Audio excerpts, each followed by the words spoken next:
Hello friends, welcome to competition billiards. तो आज हम देखेंगे Indian Express news analysis for UPSC CSE 2026, जो कि यहाँ पे कॉम्प्रिहेंसिव कवरेज करेंगे जीएस 1 टू जीएस पेपर 4 को, दोनों को, जो कि आज 14 जून 2026 का इंडियन एक्सप्रेस न्यूज़ एनालिसिस का जो पेपर 1, पेपर 2 और पेपर 3 एंड पेपर 4 का जो कि कवरेज यहाँ पे शॉर्ट नोट्स के द्वारा हम देखेंगे, जो कि इंडियन एक्सप्रेस से लिया गया है। तो जो भी चैनल पे नए होंगे चैनल को सब्सक्राइब कर लेंगे और वीडियो को ज़्यादा ज़्यादा शेयर करेंगे। तो आइए देखते हैं यहाँ पे, just wait, here we take pen, एक मिनट यस। तो GS paper 2 polity governance and international relation, analysing global shift and domestic political realignments. तो यहाँ पे आप देखेंगे कि जो कि West Asia crisis and maritime security को यहाँ पे समझेंगे। तो West Asia crisis and maritime security, gulf escalation, US Israel versus Iran conflict leads to a blockade in the Strait of Hormuz. 3 India's sailors killed on MT Setevola. EAMS Jaisankar launched a strong protest with US Secretary of State Marco Rubio. तो यहाँ पे समझेंगे कि West Asia crisis, जो कि gulf escalation, America, US और Israel का Iran के साथ कॉन्फ्लिक्ट बढ़ गया है, जिसके कारण स्ट्रेट ऑफ हॉर्मोज ब्लॉक हो गया है। तो इस पे इंडिया का इम्पैक्ट क्या पड़ेगा? तो ये MT सेटोवेला नाम का शिप पर 3 इंडियन सेफरेस के डेथ हो गई है, और EAMS जयशंकर ने यूएस सेक्रेटरी को स्टेट मार्को रूबियो के सामने सख्त प्रोटेस्ट जताया है। और इंडिया की energy security, here UPSC perspective से इंटरनेशनल रिलेशन का जो पार्ट है, जो कि impact on India's energy security, LNG and LPG supply and the safety of India and diaspora mariners, re-evaluating the strategic partnership with the US amid blockade violation. तो यहाँ पे India की energy security, LNG और LPG supply पर खतरा है, और Indian diaspora की सेफ्टी एक बड़े मुद्दा बन गया है, और इंडिया US स्ट्रेटेजिक पार्टनरशिप को दोबारा सोचने की ज़रूरत पड़ सकती है, क्योंकि ब्लॉकेट के कारण सप्लाई लाइंस डिस्टर्ब हुए हैं।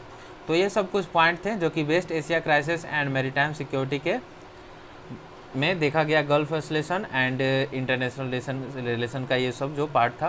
तो चलते हैं नेक्स्ट स्लाइड में। तो नेक्स्ट पेज में हमारा क्या है उसे हम समझेंगे। तो ये है हमारा India Canada relation, the reset. तो pragmatic restoration after 2 years of tension, Nijjar case, PM Modi and CM Carney meet at G7 to hit the reset button. And second one is a strategic diversification. Canada view India as the breakout country in the Indo-Pacific strategy to reduce dependence on China. And third one is a energy and minerals, potential for long-term uranium supply, 2015 agreement and critical minerals, potash fertilizer for India, food security. And fourth one is a CEPA deadline. Both nations aim to conclude to comprehensive economic partnership agreement. Here is a CEPA means comprehensive economic partnership agreement by late 2026. तो यहाँ पे देखेंगे India Canada relation, जो कि नई शुरुआत है, और G7 समिट में PM मोदी और PM कैरेने ने मिलकर पुराने टेंशन को ख़त्म करके रिश्तों को सुधारने का फैसला किया है। और इसका स्ट्रैटेजिक टाइज जो कि है कहेगा, स्ट्रैटेजिक टाइज जो कहता है कि कनाडा इंडिया को चाइना पर अपनी निर्भरता कम करने के लिए एक ब्रेकआउट कंट्री मानता है। और एनर्जी एंड मिनरल्स या सिक्योरिटी के संदर्भ में यहाँ पे देखेंगे इंडिया को यूरेनियम सप्लाई और फूड सिक्योरिटी के लिए ज़रूरी खाद, पोटेश फर्टिलाइज़र मिलने की उम्मीद है। और ट्रेड डील कहता है कि दोनों देश 2026 के एंड तक CEP comprehensive economic partnership agreement sign करने का प्लान बना रहे हैं। तो ये सब पॉइंट थे इंडिया कनाडा रिलेशन के। तो चलते हैं नेक्स्ट स्लाइड में। तो नेक्स्ट स्लाइड हमारा क्या है उसे हम देखते हैं। तो ये है फेडरलिज्म एंड पॉलिटिकल डायनेमिक्स। तो यहाँ पे अब हम समझेंगे फेडरलिज्म एंड पॉलिटिकल डायनेमिक्स। तो यहाँ पे है कि West Bengal rift Trinamool Congress TMC faces internal splits as 20 rebel MP seek recognition as a separate bloc in Lok Sabha, cracks appearing at the grassroots against Senedict system। तो यहाँ पे अब समझेंगे कि फेडरलिज्म एंड पॉलिटिक्स को। तो वेस्ट बंगाल रिफ्ट TMC में internal split दिख रहा है, जहाँ 18 रिबेल MP अलग पहचान चाहते हैं और 20 रिबेल MP अपने अलग पहचान चाहते हैं। ग्रास रूट्स लेवल पर सेनेडिक्ट सिस्टम के खिलाफ नाराज़गी है। और legislative legacy analysis of west Bengal and Tamil Nadu assembly centenary reforms focus on subject committees and probity in public life MLA asset declaration. तो वेस्ट बंगाल और तमिलनाडु असेंबलीज ने अपने 100 साल पर कुछ सुधार किए हैं, जैसे कि सब्जेक्ट कमिटीज़ बनाना और MLAs की एसेट्स की पब्लिक डिक्लेरेशन। और here is a UPSC GS two link anti defection law 10th schedule rule to the rule of the speaker and evolution of parliamentary democracy in India. ये सब anti defection law 10th schedule और speaker की power को समझने के लिए important है। तो चलते हैं नेक्स्ट पेज पे। तो नेक्स्ट पेज हमारा क्या कहता है, नेक्स्ट पेज जो कि हमारा है GS paper 3 economy and environment से रिलेटेड है। तो यहाँ पे देखेंगे corporate profit to GDP ratio F/26। तो यहाँ पे F/2020 here we take pen and here F/20 2.0%, F/22 4.1% and F/24 4.9% and F/26 all time high जो कि सबसे ज़्यादा है अभी तक के 5.2%। तो यहाँ पे देखते हैं कि कॉर्पोरेट प्रॉफिट्स में 15.6% की बढ़ोतरी हुई है, जो कि GDP ग्रोथ 8.9% से ज़्यादा है। और record level corporate profit to GDP ratio F/26 में 5.2% के ऑल टाइम हाई पर पहुंच गया है। तो ये सब जो की थे ये एनालिसिस यहाँ पे है थोड़ा सा। Corporate profits rose 15.6% YoY outpacing nominal GDP growth 8.9% despite geopolitical headwinds the indicates high resilience but raises concern about gross physical capital GFCF gross fixed capital formation being stuck at 32.3%। जो कि इतना profit होने के बावजूद gross fixed capital formation GFCF 32.3 पर अटका हुआ है, जो इकोनॉमी में इन्वेस्टमेंट की कमी दिखाता है। तो ये सब थे corporate profit to GDP ratio F/26 को। यहाँ पे अब चलते हैं नेक्स्ट पेज पे। तो नेक्स्ट पेज हमारा है energy economics and surcharge revision. तो यहाँ पे अब हम समझेंगे energy economics surcharge revision. Hair is a discom Delhi and previous PPAC % and revised PPAC % impact analysis। तो यहाँ पे देखेंगे BSES Yamuna YPL 11.71% and revised is 17.43% and highest impact in East और Central Delhi। तो BSEC राजधानी BRPL 14.51% revised PPAC % 17.94% and increase of 56,400 units and Tata Power TPDDL 15.99% and revised PPAC 16% negligible impact। Here is the energy economics Delhi surcharge. West Asia war के कारण global oil price बढ़ने से दिल्ली के power bills पर impact पड़ा है। PPAC means यहाँ पे हो गया कि power purchase adjust cost. PPAC means power purchase adjust cost. और जो कि यहाँ पे है BSES यमुना सबसे ज़्यादा असर 11.71% से बढ़ के 70.43% हो गया है।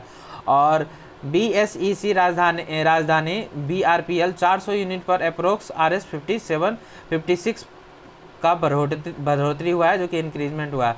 और टाटा पावर का हुआ इसका असर ना के बराबर है। और तो ये सब पॉइंट थे एनर्जी इकोनॉमिक सरचार्ज रिवीजन के। तो चलते हैं नेक्स्ट स्लाइड में, तो उसे हम समझते हैं कि नेक्स्ट क्या है। तो कंजर्वेशन एंड डिफेंस टेक्नोलॉजी को यहाँ पे हम here is a conservation and defence technology Hasdeo Arand forest in principle clearance for coal mining Adani Group concern raised by WI over elephant habitat and human wildlife conflict. And second one is a tiger reserve revival. A stray tigers Paheli wanders into Udainti Sitandi Reserve Chhattisgarh, sparking hope after population crashed to zero. Multi-layered BMD DRDO successfully test ballistic missile defense system capable of engaging intercontinental ballistic missile. ICBM is intercontinental ballistic missiles. And fourth one is a naval anti-ship missile Maidan fight test NASMR conduct highlight आत्मनिर्भर Bharat in defence manufacturing. तो यहाँ पे आप समझेंगे कि conservation and defence technology को, जो कि इन्वायरमेंट हाजद आरंद फॉरेस्ट में अडानी ग्रुप को कोल माइनिंग की क्लियरेंस मिली है, लेकिन WI ने एलिफेंट हैबिटेट और ह्यूमन वाइल्ड लाइफ कॉन्फ्लिक्ट पर चिंता जताई है। वाइल्ड लाइफ छत्तीसगढ़ के उदंती सितांदी रिजर्व में पहेली नाम की टाइगर्स आई है, जो पॉपुलेशन ख़त्म होने के बाद एक उम्मीद है। और DRDO ने ICBM capable ballistic missile defence system और naval anti ship missile NASMR का टेस्ट सफलतापूर्वक किया है, जो आत्मनिर्भर भारत को बढ़ावा देता है। तो चलते हैं नेक्स्ट पॉइंट पे। तो नेक्स्ट हमारा क्या है, तो next is GS paper 1 and GS paper 4, जो कि सोसाइटी और इथिक्स को यहाँ पे हम कवर करेंगे। Just wait here. Societal issue and human rights. तो here is a human traffic and ethics in profession. Operation Mahisagar 2.0 rescue of Gujarat sister from bonded labour and territory in Myanmar highlights in Dunki route vulnerabilities and transborder crime and ethics in profession. Medical ethics, KEM hospital, a student on forced leave for intensive remark on cadavers. Accountability, Bhopal nurse book for fatal medical negligence, formalin versus for cannula. यार अब हम समझेंगे कि human traffic operation Mahisagar 2.0 के जरिए गुजरात की बहू के लाओस म्यांमार से बचाया गया। ये दुनकी रूट की वल्नरेबिलिटी दिखाता है। और इथिक्स जो इसका कहता है कि मेडिकल फील्ड में, इथिक्स जो कहता है कि हमारा मेडिकल फील्ड में सेंसिटिविटी और अकाउंटेबिलिटी पर जोर दिया गया है, जैसे KEM हॉस्पिटल का केस और भोपाल में मेडिकल नेग्लिजेंस का मामला। और तो ये सब आज का ये जो शॉर्ट नोट्स हमने न्यूज इंडियन एक्सप्रेस से कवर किया है। तो इसमें जो भी आपको स्पेसिफिक सेक्शन जैसे IR या इकोनॉमी और डिटेल में समझना चाहते हैं तो कमेंट करें, और जो भी प्रॉब्लम हो तो उसे कमेंट करके आप पूछ सकते हैं। तो thank you, have a nice day.